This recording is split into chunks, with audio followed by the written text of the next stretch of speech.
Las madrugadoras. Las madrugadoras te cuentan lo que pasa en la ciudad.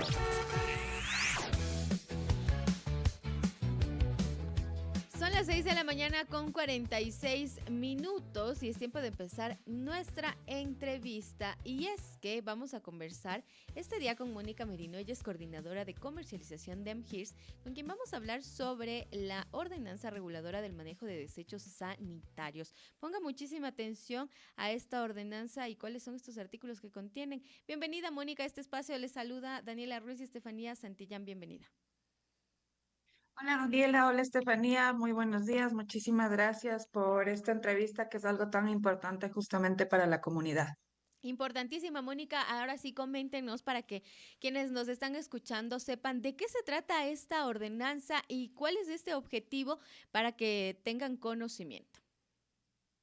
Bueno, efectivamente tenemos esta ordenanza que regula el transporte, tratamiento y disposición final de todo lo que son los desechos sanitarios en el Distrito Metropolitano de Quito. Tomemos en cuenta que si bien es cierto, nosotros tenemos una recolección de la basura, tenemos recolección de desechos sanitarios que son producidos directamente en hospitales, en clínicas, en centros de salud. Todos estos desechos son desechos que contienen patógenos o que han estado en contacto con sangre.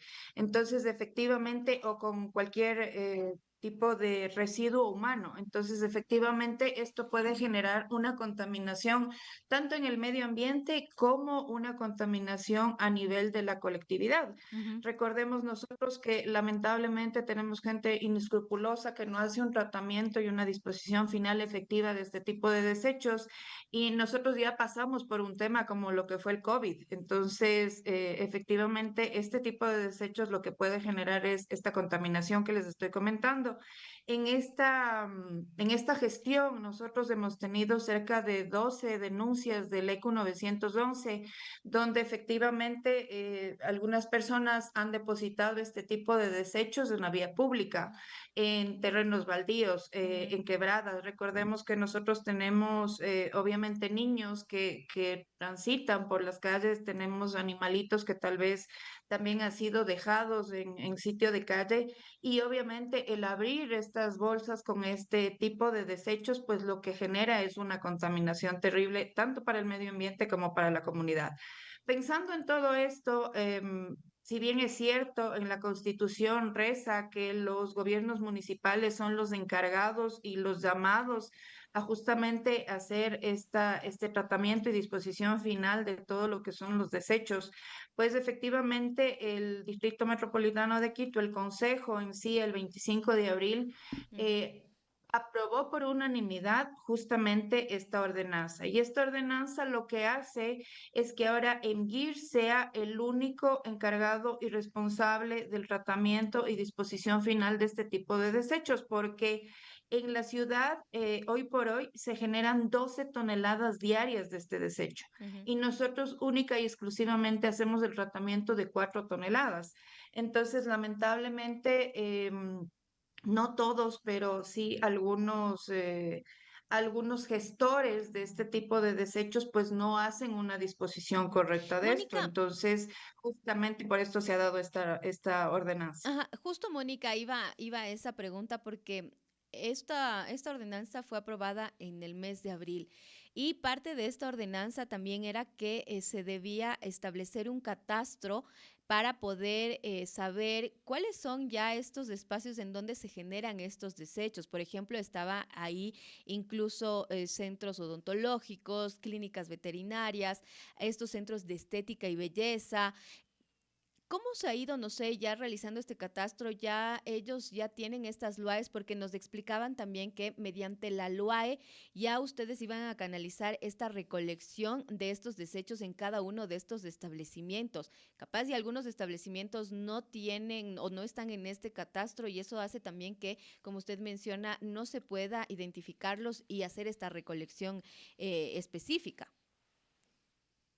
Sí, efectivamente, tenemos que recordar que todo establecimiento que hace algún tipo de manipulación o tratamiento en sí en seres humanos o con residuos de sangre o órganos, etcétera, o que tiene cualquier tipo de cortopunzante en contacto con las personas, pues obviamente nosotros necesitamos un permiso exclusivo de la autoridad sanitaria. Este es el primer paso. El segundo paso que se ha dado justamente es que esta regulación va a tener una estrecha relación con el tema de la LUA, y recordemos que la LUA es la licencia justamente para que nosotros podamos realizar actividades económicas en el Distrito Metropolitano de Quito. Entonces, lo que se ha hecho justamente es que a partir del mes de enero del 2026, la LUAE va a estar estrechamente relacionada con esta ordenanza, y si es que cualquier persona necesita sacar una nueva LUAE o quiere hacer alguna renovación de su LUAE, pues automáticamente uno de los requisitos va a ser justamente el que disponga de esta ordenanza. Tomemos en cuenta que en administraciones anteriores, lamentablemente, como les comentaba, de este tema de la cantidad de toneladas de estos desechos, no se ha hecho justamente un seguimiento y un tratamiento de algo que es tan delicado para la comunidad. Entonces, en el Consejo Metropolitano, cuando se revisó justamente esta información, todo este proyecto de esta resolución, pues efectivamente lo que se ha hecho es unificar con ciertas controles, digámoslo así. Efectivamente, a partir de la LUAE y con los contratos que ya va a tener el MGIRS y que ya tiene el MGIRS al momento, pues obviamente se está generando un catastro en donde va a tener mucha relación, como les decía, la autorización de la autoridad sanitaria, el tema de la LUAE, nuestro catastro, justamente para que cuando las empresas o los centros médicos o los centros de salud declaren la cantidad de desechos que van a tratar, pues obviamente esta cantidad de desechos sea de manera similar a lo declarado versus a lo que consta en la LUAE y a lo que va a constar en la LUAE y versus a lo que consta en el contrato.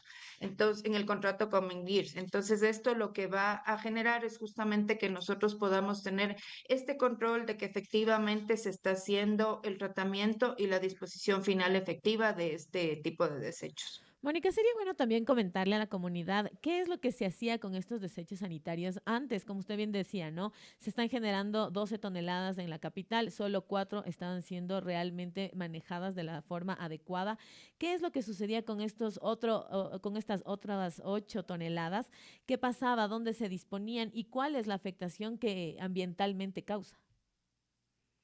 Bueno, de estas 8 toneladas, efectivamente nosotros tenemos que comprender que también hay otros gestores adicionales que encontraron un nicho de negocio a partir del año 2016 y 2017 justamente con el tratamiento de desechos. Si bien es cierto, tenemos gestores que sí son conscientes del medio ambiente, pero no necesariamente todos estos gestores.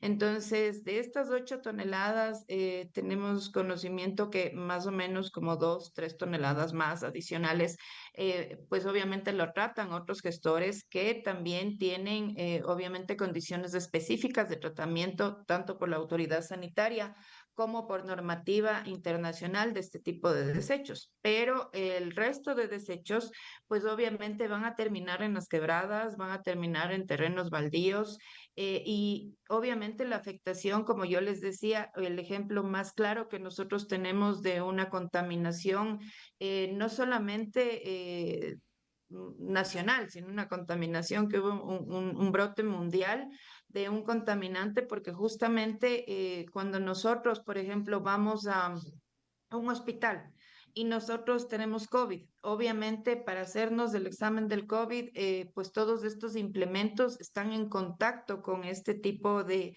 secreciones o sangre. Ujú. Entonces, obviamente esto lo que puede generar automáticamente en la colectividad es justamente otro tipo de contaminación, otro tipo de pandemia, digámoslo así, justamente de un patógeno que puede ser muy grave para la comunidad. Esto en tanto a la contaminación que tendríamos cuando exista justamente la manipulación de este tipo de desechos sin el cuidado efectivo. Pero ¿qué es lo que pasa en el medio ambiente? Igual, al depositar estos desechos en las quebradas, al botarlos en los ríos, y estos ríos, obviamente, el agua que está dentro de estos ríos o dentro de estas quebradas, pues de una u otra manera va a terminar también siendo o tomada por algún animal, o tomada por alguna persona, o utilizada en alguna manipulación que tenga cualquier persona. Entonces, la contaminación es una contaminación que realmente no tiene, no podríamos decir solamente se va a contaminar esta parte, es una contaminación a escalas increíbles, la verdad. Muchísimas gracias, Mónica. Queremos agradecerle por habernos acompañado esta mañana en Las Madrugadoras. Muchísimas gracias.